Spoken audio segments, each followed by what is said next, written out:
Olá, bom dia. Eu me chamo Cláudio Furtado. Minha equipe é composta por mim, o João Matheus, a Isabela Oliveira e a Nicole Pinheiro.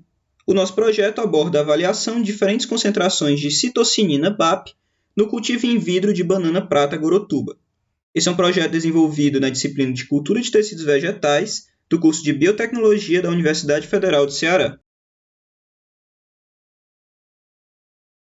A banana, Musa SP, é muito importante para a economia brasileira, visto que é um dos frutos mais consumidos ao redor do mundo.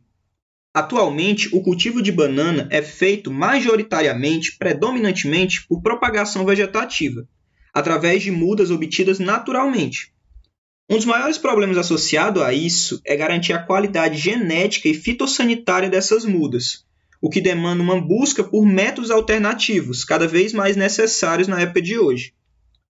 Nesse sentido, a produção in vitro através de tecidos meristemáticos, ou seja, os explantes vegetais, é utilizada para garantir mais resultados positivos em relação à asepsia e uniformidade das mudas. Durante esse processo, o crescimento e estabelecimento efetivo desses explantes é garantido pelo uso de reguladores de crescimento presentes no meio de produção, no meio de cultivo, como por exemplo os hormônios vegetais citocininas, e as auxinas. No cultivo in vitro de bananeira, o tipo e a concentração desses reguladores de crescimento são essenciais, principalmente do hormônio citocinina. A citocinina 6-benzil-aminopurina, conhecida como BAP, já foi relatada na literatura como a citocinina que apresentou o melhor desempenho no cultivo de vários cultivares de bananeira. Dessa forma, o objetivo deste trabalho é avaliar diferentes concentrações desse hormônio BAP em um protocolo de cultivo in vitro de bananeira utilizado atualmente pela empresa Bioclone. Tendo isso em vista, para dar base e uma orientação melhor para o nosso trabalho, vamos começar com algumas perguntas de partida.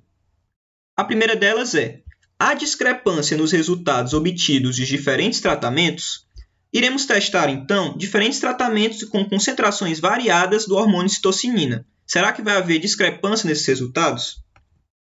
A segunda seria: aumentar a quantidade da citocinina BAP pode afetar o desenvolvimento da planta de alguma maneira? E, por fim, é possível obter resultados iguais ou melhores utilizando menos citocinina BAP?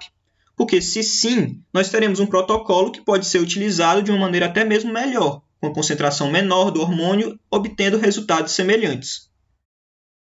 Levando isso em consideração, nós podemos determinar quais vão ser os objetivos desse trabalho. Como objetivo geral, será avaliar o desenvolvimento e o crescimento de bananeiras Musa SP do cultivar Prata Gorotuba, oriundas de mudas convencionais e obtidas por micropropagação in vitro, testando diferentes concentrações do hormônio. Objetivos específicos do trabalho seriam: obter o segmento nodal do material fornecido pela Bioclone e utilizado como explante no cultivo in vitro. Avaliar a resposta de crescimento da banana quando submetida a 4 tratamentos variando as concentrações do regulador de crescimento. Alcançar sucesso no crescimento das condições de cultivo testadas e observar, no final do processo, qual combinação de BAP promove o melhor desenvolvimento e crescimento de variedades de banana prata gorotuba. Entrando agora na parte da metodologia, eu vou falar um pouco sobre os procedimentos que iremos abordar durante o projeto. Inicialmente, faremos a obtenção e asepsia dos explantes. Os segmentos nodais de bananeira, Musa SP, eles serão fornecidos pela empresa Bioclone. Após isso, elas serão levadas para uma câmara de fluxo laminar, onde essas mudas serão retiradas dos frascos da Bioclone através de uma pinça, por exemplo, e postas em placas de Petri devidamente esterilizadas. Após esse passo, elas serão lavadas abundantemente com água até que todo o meio de cultura em que essa muda estava crescendo tenha sido retirado, para que não venha interferir nos resultados dos nossos experimentos futuros. Com o auxílio de uma pinça, uma tesoura e um bisturi, será feito um corte nesses explantes. Finalizada essa etapa, os explantes serão inseridos em frascos chamados de baby food, numa etapa de inoculação em meio de cultivo. O intuito desse projeto, a nossa proposta, é testar tratamentos que representam variações da condição de cultivo utilizada pela bioclone. Para isso, utilizaremos o meio padrão de Murashige-Skug, o meio MS. E a concentração do regulador de crescimento, o BAP, ela será utilizada em diferentes concentrações. Por exemplo, o tratamento padrão da bioclone utiliza uma concentração de 2,5 mg por litro. Nós iremos fazer outros tipos de tratamentos, utilizando 1/4 dessa concentração, metade dela e 2 vezes, testando qual desses tratamentos vai ter um resultado melhor no final do processo. Para isso, utilizaremos um delineamento inteiramente casualizado, onde utilizaremos 3 frascos por tratamento, cada um dos frascos contendo 5 explantes. Então, no total, teremos 12 frascos e 60 explantes. Nessa metodologia, nós teremos alguns parâmetros a serem analisados. O primeiro deles é a taxa de sucesso de transplante. Essa taxa de sucesso está relacionada com os explantes cultivados que conseguiram se desenvolver bem e sobreviver no meio testado. Um segundo parâmetro seria qual região do explante que mostrou um desenvolvimento mais rápido. Por exemplo, se foi a parte aérea ou o sistema radicular. Esse parâmetro ele será analisado visualmente e pela medição com régua do comprimento das raízes e das folhas da minha planta. O terceiro parâmetro seria a presença de contaminação e mudança na coloração do meio. Essa coloração do meio ela pode se alterar por contaminação, por exemplo, podendo ser de origem da planta do explante, quando o processo de esterilização do explante não é bem executado, ou há casos em que a própria planta produz substâncias que provocam essa alteração. A quantidade de explantes de segmento nodal que induziram gemas axilares ou calos também será analisada. A geração de gemas axilares a partir do explante pode ser utilizada como parâmetro da taxa de multiplicação da minha espécime vegetal. E, por fim, faremos uma análise visual comparativa de todo esse processo. Além de todos esses parâmetros citados, por meio dessa análise visual, outros parâmetros também podem vir a ser percebidos e levados em consideração ao final dos resultados obtidos.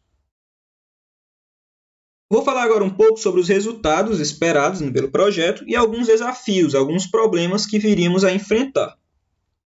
De início, é previsto que haja um bom desenvolvimento no tratamento utilizando a concentração original do protocolo da bioclone, já que é um protocolo já bem utilizado por uma empresa.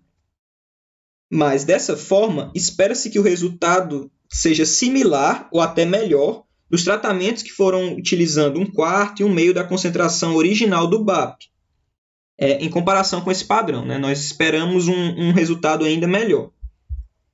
Se esses resultados, caso sejam positivos, eles podem sugerir uma mudança na metodologia aplicada já anteriormente, e, consequentemente, uma redução dos custos com os reguladores de crescimento. Por fim, por todo esse processo, espera-se descobrir uma concentração maior de BAP, como que essa concentração maior de BAP influencia de modo negativo ou positivo, por exemplo, causando uma inibição do crescimento ou um desenvolvimento em menor tempo da planta. No caso, na planta analisada, no MUS-SP. E se seria ou não interessante aumentar a quantidade desse regulador no meio.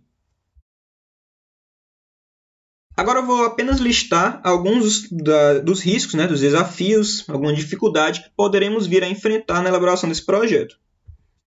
Inicialmente, nós temos a não adaptação dos explantes a essas novas condições. Eles podem não se adaptar a uma condição de menor concentração do hormônio ou maior concentração, que poderia comprometer o nosso projeto.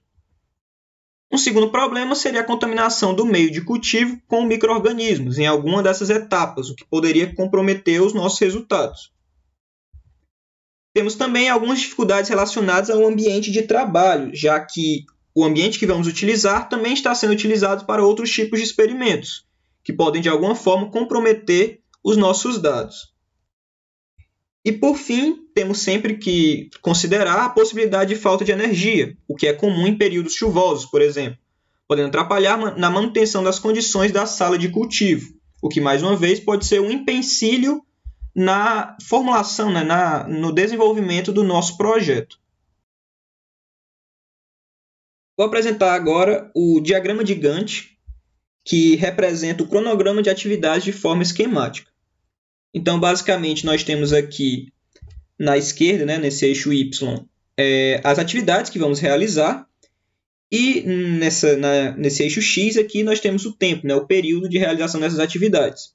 Então, aqui está listado o preparo e autoclavagem dos meios de cultivo, o preparo dos explantes, transferência para um meio de cultivo, o estabelecimento dos explantes em meio nutritivo, avaliação dos explantes estabelecidos, a proliferação e multiplicação das brotações, né, que é o sexto subcultivo, é uma etapa que vai demorar bastante tempo, a avaliação das mudas, o tratamento dos dados e avaliação dos resultados, e a realização e análise quantitativas e visuais durante praticamente todo, né, a duração do projeto.